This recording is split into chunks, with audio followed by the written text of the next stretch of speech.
എല്ലാവർക്കും HSC social സയൻസിൻ്റെ പുതിയ ക്ലാസ്സിലേക്ക് സ്വാഗതം. പാഠപുസ്തകങ്ങൾ ബേസ് ചെയ്തിട്ടുള്ള ക്വസ്റ്റ്യൻസുകളാണ് നമ്മൾ ഈ ക്ലാസ്സിലൂടെ ചർച്ച ചെയ്യുന്നത്. ഇനിയും ചാനൽ സബ്സ്ക്രൈബ് ചെയ്തവരുണ്ടെങ്കിൽ ഐസെറ്റ് എന്ന ഈ ചാനൽ സബ്സ്ക്രൈബ് ചെയ്താൽ തീർച്ചയായിട്ടും ഇതിന് മുൻപ് നമ്മൾ ഡിസ്കസ് ചെയ്ത പാഠപുസ്തകങ്ങളെ ബേസ് ചെയ്തിട്ടുള്ള ക്വസ്റ്റ്യൻസുകൾ നിങ്ങൾക്ക് കിട്ടുകയും അത് എഴുതിയെടുത്ത് നിങ്ങൾ വായിക്കുകയും ചെയ്താൽ തീർച്ചയായിട്ടും HSC റാങ്ക് ലിസ്റ്റിൽ നിങ്ങൾക്ക് കയറാൻ സാധിക്കും. ഈ തവണത്തെ HSC എന്ന് പറയുന്നത് വളരെ ഗോൾഡൻ ചാൻസാണ്. ആരും ആ ചാൻസ് മിസ്സാക്കരുത്. നിങ്ങൾ ഈ 6 മാസക്കാലം വളരെ ബുദ്ധിമുട്ടിയാൽ അതിനുവേണ്ടി HSC സോഷ്യൽ സയൻസിന് ബുദ്ധിമുട്ടിയാൽ തീർച്ചയായിട്ടും ഇതിനൊരു ഫലം ദൈവം നൽകും. എല്ലാവർക്കും വിജയാശംസകൾ നേർന്നുകൊണ്ട് ഇന്നത്തെ പാഠപുസ്തകം നമുക്കൊന്ന് നോക്കാം. അതിൽ നമ്മൾ പറയുന്നത് ആദിമ മനുഷ്യരും സംസ്കാരങ്ങളുമാണ്. നമ്മുടെ പൂർവികരും കുറിച്ചും അവർ അന്ന് കാലഘട്ടത്തിലെ സംസ്കാരങ്ങളെക്കുറിച്ചുമാണ്. ജർമ്മനിയിലെ ഹൈഡൽബർഗ് എന്ന സ്ഥലത്ത് ആദിമ മനുഷ്യൻ്റെ തലയോട് ആദ്യമായി കണ്ടെത്തുകയുണ്ടായി. ജർമ്മനിയിലെ ഹൈഡൽബർഗ് എന്ന സ്ഥലത്ത് ഇവിടെ ഹൈഡൽബർഗ് എന്ന മനുഷ്യൻ അല്ലെങ്കിൽ ആദിമ മനുഷ്യനെ എവിടെ നിന്നാണ് കണ്ടെത്തിയത്? സ്ഥലം ജർമ്മനി. അതാണ് ഇവിടുത്തെ ചോദ്യം എന്നതുകൊണ്ട് ഉദ്ദേശിക്കുന്നത്. അപ്പോൾ ഹൈഡൽബർഗിൽ ആദിമ മനുഷ്യൻ്റെ തലയോട് കണ്ടെത്തി. ഈ ഹൈഡൽബർഗ് എന്ന സ്ഥലം എവിടെയാണ്? ജർമ്മനി എന്ന രാജ്യത്താണ്. അപ്പോൾ അതുകൊണ്ട് അവിടെ കണ്ടുപിടിച്ചതിനാൽ ആദിമ മനുഷ്യനെ ഹൈഡൽബർഗ് മനുഷ്യൻ എന്നും കൂടി പറയുന്നുണ്ട്. ഒരു നൂറ്റാണ്ട് എന്ന് പറയുന്നത് 100 വർഷമാണ്. ഒരു നൂറ്റാണ്ട് എന്ന് പറയുന്നത് 100 വർഷമാണ്. ഒരു ദശലക്ഷം വർഷം എന്ന് പറയുന്നത് 10 ലക്ഷം വർഷമാണ്. ദീർഘകാലം കൊണ്ട് സംഭവിച്ച ജൈവിക മാറ്റത്തിലൂടെ മനുഷ്യരുടെ ഉത്ഭവം എന്ന് അഭിപ്രായപ്പെട്ടതാണ് ചാൾസ് ഡാർവിൻ. ദീർഘകാലം കൊണ്ട് സംഭവിച്ച ജൈവിക മാറ്റത്തിലൂടെയാണ് മനുഷ്യരുടെ ഉത്ഭവം എന്ന് അഭിപ്രായപ്പെട്ടത് ആരാണ്? Charles Darwin. അദ്ദേഹം ഏത് സിദ്ധാന്തത്തിലൂടെയാണ് അത് പറഞ്ഞത്? പരിണാമ സിദ്ധാന്തം. അദ്ദേഹത്തിൻ്റെ ബുക്കാണ് ഒറിജിൻ ഓഫ് സ്പീഷീസ്. അദ്ദേഹത്തിൻ്റെ ബുക്കിൻ്റെ പേരാണ്, ചാൾസ് ഡാർവിൻ്റെ ബുക്കിൻ്റെ പേരാണ് ഒറിജിൻ ഓഫ് സ്പീഷീസ്. വർഷം 1859. പരിണാമത്തിൻ്റെ ഘട്ടങ്ങൾ അദ്ദേഹം പറയുന്നത് ആദ്യം പ്രൈമേറ്റുകൾ എന്ന് പറയുന്നത് സസ്തനികളുടെ വിഭാഗത്തിനെയാണ് നമ്മൾ പ്രൈമേറ്റുകൾ എന്നതുകൊണ്ട് ഉദ്ദേശിക്കുന്നത്. പ്രൈമേറ്റുകൾ എന്നതുകൊണ്ട് ഉദ്ദേശിക്കുന്നത് സസ്തനികളിലെ ഒരു വിഭാഗമാണ്. ഹോമിനോയിഡുകൾ 4 കാലുകളിൽ നടക്കുന്നവ. ഹോമിനോയിഡുകൾ 4 കാലുകളിൽ നടക്കുന്നവ. ഹോമിനിഡുകളോ 2 കാലിൽ നടക്കുന്നത്. ഹോമിനിഡുകൾ 2 കാലിൽ നടത്തും. നോയിഡ് 4 കാലാണെങ്കിൽ നിഡ് 2 കാലിൽ. അപ്പോൾ 4 നീ 2 അങ്ങനെയൊന്നും കൊടുത്തിരുന്നാൽ മതി. ഈ ഹോമിനോയിഡുകളെ പിന്നെയും 2ആയി തിരിച്ചിട്ടുണ്ട്. ആസ്ട്രലോപിത്തേക്കസ് എന്നും ഹോമോ എന്നും 2ആയി തിരിച്ചിട്ടുണ്ട്. ഹോമിനിഡുകളെ ആസ്ട്രലോപിത്തേക്കസ് എന്നും ഹോമോ എന്നും തിരിച്ചിട്ടുണ്ട്. ഹോമോയെ വീണ്ടും 3ആയി തിരിച്ചിട്ടുണ്ട്. അതാണ് homo habilis, homo erectus, homo sapiens. ഹോമോയെ വീണ്ടും 3ആയി തിരിച്ചിട്ടുണ്ട്. അവയാണ് homo habilis, homo erectus, homo sapiens. Homo habilis എന്ന് പറയുന്നത് ഉപകരണ നിർമ്മാതാക്കളാണ്. ഹോമോ ഹാബിലസ് അവരുടെ ഹാബിറ്റാണ് ഉപകരണം നിർമ്മിക്കുക. എളുപ്പത്തിന് വേണ്ടിയിട്ടാണ്, ഹാബിറ്റാണ് ഉപകരണം നിർമ്മിക്കുക. ഇറക്ടസ് നിവർന്നു നിൽക്കുന്ന മനുഷ്യർ. ഇറക്ടസ് എന്തിന് ഞാൻ ഒരു കറക്ഷൻ നടത്തി.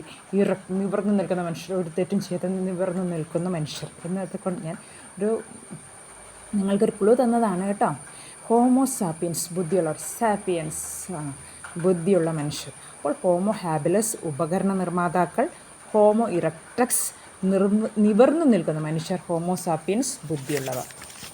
ഇനി നമുക്ക് ശിലായുഗത്തെക്കുറിച്ചാണ് പഠിക്കുന്നത്. അപ്പോൾ ആദിമ മനുഷ്യൻ്റെ രൂപഘട്ടങ്ങളിൽ പല ഘട്ടങ്ങളിൽ 4 ഘട്ടങ്ങളുണ്ട്. ശിലായുഗം, പ്രാചീന ശിലായുഗം, മധ്യശിലായുഗം, നവീന ശിലായുഗം, താമ്രശിലായുഗം. ഏതൊക്കെയാണ്? പ്രാചീന ശിലായുഗം, മധ്യശിലായുഗം, നവീന ശിലായുഗം, താമ്രശിലായുഗം.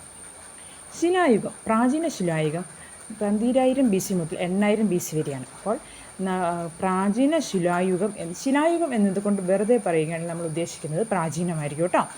പ്രാചീന ശിലായുഗം പാലിയോലിത്തിക് ഏജ് 12,000 BC മുതൽ 8,000 BC വരെയാണ്. എന്താണ് അതിനകത്ത് പ്രത്യേകതകൾ? ശിലകൾ കൊണ്ടുള്ള ആയുധങ്ങളും ഉപകരണങ്ങളുമാണ്. പാലിയോ എന്ന് വെച്ചാൽ പ്രാചീനമെന്നും ലിത്തിക് എന്ന് വെച്ചാൽ ശിലയുമാണ്. അപ്പോൾ ലാറ്റിൻ പദമാണ് പാലിയോലിത്തിക്. പാലിയോ എന്ന് വെച്ചാൽ പ്രാചീനം എന്നും ലിത്തിക് എന്ന് വെച്ചാൽ ശിലയും എന്നാണ്. പലിയോലിത്തിക് ഒരു ലാറ്റിൻ പദമാണ്. ഹിമയുഗം എന്നും അറിയപ്പെടുന്നു. അപ്പോൾ പ്രാചീന ശിലായുഗത്തിന് മറ്റൊരു പേരെന്താണ്? ഹിമയുഗം. 2 ഘട്ടങ്ങളായിട്ടാണ്, പൂർവ്വഘട്ടവും ഉത്തരഘട്ടവും. പൂർവ്വഘട്ടങ്ങളും ഉത്തരഘട്ടവും ഈ യുഗത്തിനുണ്ട്.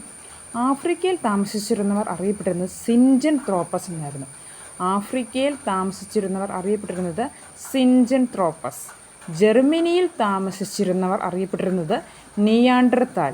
ജർമ്മനിയിൽ താമസിച്ചിരുന്നവർ അറിയപ്പെട്ടിരുന്നത് നിയാൻഡർതാൽ. ആഫ്രിക്കയിൽ താമസിച്ചിരുന്നവർ സിൻജൻ ത്രോപ്പസ്. ജർമ്മനിയിൽ താമസിച്ചിരുന്നവർ നിയാൻഡർതാൽ. ആയുധം നിർമ്മിക്കാൻ ഉപയോഗിച്ചിരുന്ന കല്ലാണ് വെള്ളാരം കല്ല്, ക്വാർട്ടസൈറ്റ് എന്നും പറയും. ആയുധം നിർമ്മിക്കാൻ ഉപയോഗിച്ചിരുന്നവരുടെ കല്ലാണ് ക്വാർട്ടസൈറ്റ് അല്ലെങ്കിൽ വെള്ളാരം കല്ല്. ചിത്രങ്ങൾ വരയ്ക്കുമായിരുന്നു. സസ്യങ്ങളുടെ ചാറും ചെങ്കൽപ്പൊടി ഉപയോഗിച്ച് ഗുഹകളിൽ ധാരാളം ചിത്രങ്ങൾ അവർ വരയ്ക്കുമായിരുന്നു. ചിത്രങ്ങൾ വേട്ടയാടുന്നവരും നാടോടികളുമായിരുന്നു. അവർക്ക് സ്ഥിരവാസം ഉണ്ടായിരുന്നില്ല. വേട്ടയാടുന്നവരും നാടോടികളുമായിരുന്നു. ഗുഹകളിലും വൃക്ഷശിഖരങ്ങളിലും മറ്റുമായിരുന്നു അവർ താമസിച്ചിരുന്നത്. ഗുഹകളിലും വൃക്ഷശിഖരങ്ങളിലും മറ്റുമായിരുന്നു അവർ താമസിച്ചിരുന്നത്.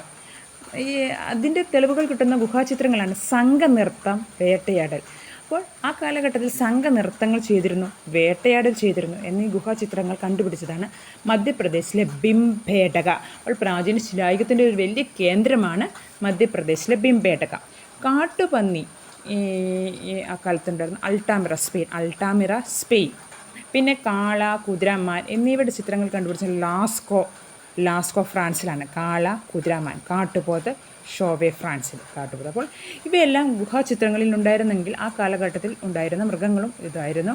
വേട്ടയാടലും സംഘനൃത്തവും അന്ന് ഉണ്ടായിരുന്നു. പ്രധാനപ്പെട്ട ശിലായുഗ കേന്ദ്രങ്ങളാണ് ഭിംബേടക, നർമ്മദ താഴ്വര, നാഗാർജുനകൊണ്ട, ഹൻസിഗി, കുറുനൂൽ ഗുഹകൾ. ഭിംബേടക പൈതൃക പട്ടികയിൽ 2003 ഉൾപ്പെടുത്തിയിട്ടുണ്ട്. യുനെസ്കോയുടെ പൈതൃക പട്ടികയിൽ 2003 ഭിംബേടക ഉൾപ്പെടുത്തിയിട്ടുണ്ട്. അപ്പോൾ ഭിംബേടക പ്രധാനപ്പെട്ട പ്രാചീന ശിലായുഗ കേന്ദ്രങ്ങൾ: ഭിംബേടക, നർമ്മദ താഴ്വര, നാഗാർജുനകൊണ്ട, ഹൻസിഗി, കുറുനൂൽ ഗുഹകൾ. ഓക്കെ, ഇനി നമുക്ക് മധ്യശിലായുഗത്തെക്കുറിച്ചൊന്ന് പഠിക്കാം. മൂർച്ചയുള്ളതും മിനുസമുള്ളതുമായ ആയുധങ്ങളാണ് മധ്യശിലായുഗത്തിൽ. ഏകദേശം 8000 BC മുതൽ 4000 BC വരെയുള്ള കാലഘട്ടമാണ് മധ്യശിലായുഗം. 8000 BC മുതൽ 4000 BC വരെയുള്ള കാലഘട്ടം. മൂർച്ചയുള്ളതും മിനുസമുള്ളതുമായ ആയുധങ്ങളാണ് ആ കാലഘട്ടത്തിൽ ഉപയോഗിച്ചിരുന്നത്. സൂക്ഷ്മശിലായുഗം അല്ലെങ്കിൽ മൈക്രോലിത്തിക് ഏജ് എന്നറിയപ്പെടുന്നു. മധ്യശിലായുഗം, മെസോലിത്തിക് ഏജിനെ നമ്മൾ സൂക്ഷ്മശിലായുഗം എന്നും മൈക്രോലിത്തിക് ഏജും എന്ന് അറിയപ്പെട്ടിരുന്നു. വളരെ ചെറിയ ആയുധങ്ങളൊക്കെ ആയിരുന്നല്ലോ. മൃഗങ്ങളെ ഇണക്കി വളർത്തി. ആദ്യമായിട്ട് ഇണക്കി വളർത്തിയ മൃഗമായിരുന്നു നായ.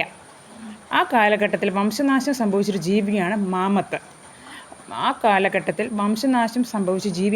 ഇപ്പോൾ മാമത്തിനെ വീണ്ടും ക്ലോണിങ്ങിലൂടെ സൃഷ്ടിക്കാനുള്ള പദ്ധതികളൊക്കെ നടക്കുന്നുണ്ട്. ഇന്ത്യയിലെ മധ്യശിലായുഗ പിന്നെ മരത്തടികൾ കൂട്ടിക്കെട്ടി യാത്രയ്ക്ക് ഉപയോഗിച്ചു. ചങ്ങാട പോലുള്ളത് അതാണ് മരത്തടികൾ കൂട്ടിക്കെട്ടി യാത്രയ്ക്ക് ഉപയോഗിച്ചത് മധ്യശിലായുഗത്തിലാണ്. പിന്നെ ഏറ്റവും വലിയൊരു കണ്ടുപിടുത്തം തീ കണ്ടുപിടിച്ചത് മധ്യശിലായുഗത്തിലാണ്. തീ കണ്ടുപിടിച്ചതും മധ്യശിലായുഗത്തിലാണ്. ഭക്ഷണങ്ങൾ, ഉപകരണങ്ങൾ എന്നിവ കൈമാറി തുടങ്ങി. അതായത് ഉണ്ടാക്കിയ സാധനങ്ങൾ ബാർട്ടർ സിസ്റ്റം പോലെ, സാധനങ്ങൾക്ക് പകരം സാധനം കൈമാറുന്ന രീതി പോലെ കൈമാറി തുടങ്ങി. സ്ഥിരവാസം ആരംഭിച്ചു. ഇതെല്ലാം മധ്യശിലായുഗത്തിൻ്റെ അല്ലെങ്കിൽ മെസോലിത്തിക് ഏജിൻ്റെ പ്രത്യേകതകളാണ്. പിന്നീട് മധ്യശിലായുഗ കേന്ദ്രങ്ങളാണ് ബാഗർ, രാജസ്ഥാൻ, ആദംഗഡ്, മധ്യപ്രദേശ്. ഓക്കെ, ഇനി അടുത്തത് നവീന ശിലായുഗം, നിയോലിത്തിക് ഏജ്. 4000 BC മുതൽ 2500 BC വരെ നവീന ശിലായുഗം. അതിൻ്റെ ഏറ്റവും പ്രധാനം കൃഷി ആരംഭിച്ചു. ചക്രത്തിൻ്റെ കണ്ടുപിടുത്തമാണ് ഏറ്റവും നോട്ട് ദ പോയിൻ്റ്. അതും നവീന ശിലായുഗത്തിലാണ്. മൺപാത്ര വ്യവസായം, മനുഷ്യർ ആദ്യമായിട്ട് ആരംഭിച്ചൊരു വ്യവസായമാണ് മൺപാത്ര വ്യവസായം. ഈ ചക്രത്തിൻ്റെ കണ്ടുപിടുത്തം മൺപാത്ര വ്യവസായത്തിലേക്കൊക്കെ നയിച്ചു. പുരാവസ്തു ശാസ്ത്രത്തിൻ്റെ അക്ഷരമാല എന്നറിയപ്പെടുന്ന മൺപാത്രങ്ങളാണ്. തന്നെ മൺപാത്രങ്ങളാണ്. തെർമോലൂമിനിസെൻസ് എന്നാണ് മൺപാത്രത്തിൻ്റെ കാലഗണനയെക്കുറിച്ചുള്ള പഠനത്തിന് പറയുന്ന പേരാണ് തെർമോലൂമിനിസെൻസ്. ഗോൾഡൻ ചൈൽഡ് നവീന ശിലായുഗത്തെ വിപ്ലവങ്ങളുടെ കാലഘട്ടം എന്ന് വിശേഷിപ്പിച്ചു. ഗോൾഡൻ ചൈൽഡ് നവീന ശിലായുഗത്തെ വിപ്ലവങ്ങളുടെ കാലഘട്ടം എന്ന് വിശേഷിപ്പിച്ചു. മറ്റൊരു പ്രത്യേകതയാണ് എല്ലുകൊണ്ട് നിർമ്മിച്ച സൂചി കൊണ്ട് വസ്ത്രമൊക്കെ നെയ്തു തുടങ്ങി. എല്ലുകൊണ്ട് നിർമ്മിച്ച സൂചി കൊണ്ട് വസ്ത്രമൊക്കെ നെയ്തു തുടങ്ങി. തടി കൊണ്ടുള്ള കൽപ്പ, തൂമ്പയൊക്കെ ഉപയോഗിച്ചു. കൃഷി വ്യാപകമായല്ലോ. തടി കൊണ്ടുള്ള കൽപ്പ, തൂമ്പ എന്നൊക്കെ ഉപയോഗിച്ചു. ചൂണ്ട, ചാട്ടുളി എന്നിവ ഉപയോഗിച്ച് മീൻ പിടിച്ചു. മീൻ പിടിച്ചു തുടങ്ങി. പിന്നെ നവീന ശിലായുഗ കേന്ദ്രങ്ങളാണ് സ്വിറ്റ്സർലൻഡ്, ഒരു തടാക ഗ്രാമമുണ്ട്. പാലസ്തീന ജെറീക്കോ, അവിടെ വീട് നിർമ്മിച്ചത് കല്ലുകൊണ്ടും മറ്റുള്ള വീട്. ഇറാഖിലെ ജാർമോ, കാശ്മീരിലെ ബുർസോഹോ, കേരളത്തിലെ ഇടയ്ക്കൽ ഗുഹ, ബ്രഹ്മഗിരി, പിന്നെ ആന്ധ്രാപ്രദേശിലെ നാഗാർജുന കൊണ്ട, പയ്യംപിള്ളി, കോൾഡിവ, ഛോട്ടാ നാഗ്പൂർ, ഇവയെല്ലാം നവീന ശിലായുഗ കേന്ദ്രങ്ങളാണ്. സ്വിറ്റ്സർലൻഡിലുണ്ട് Jericho, Palestine; Jarmo, Iraq; Burzahom, Kashmir; Edakkal ഗുഹ, ബ്രഹ്മഗിരി, നാഗാർജുനകൊണ്ട, പയ്യംപിള്ളി, കോൾഡിവ, ഛോട്ടാ നാഗ്പൂർ. താമര ശിലായുഗം, അടുത്ത ഏറ്റവും അവസാനത്തെ ശിലായുഗമാണ് താമര ശിലായുഗം. ലോഹയുഗം, ലോഹങ്ങൾ കൊണ്ടുള്ള ആയുധങ്ങൾ ഉപയോഗിച്ചു തുടങ്ങി. ആദ്യമായി കണ്ടുപിടിച്ച ലോഹമാണ് ചെമ്പ്.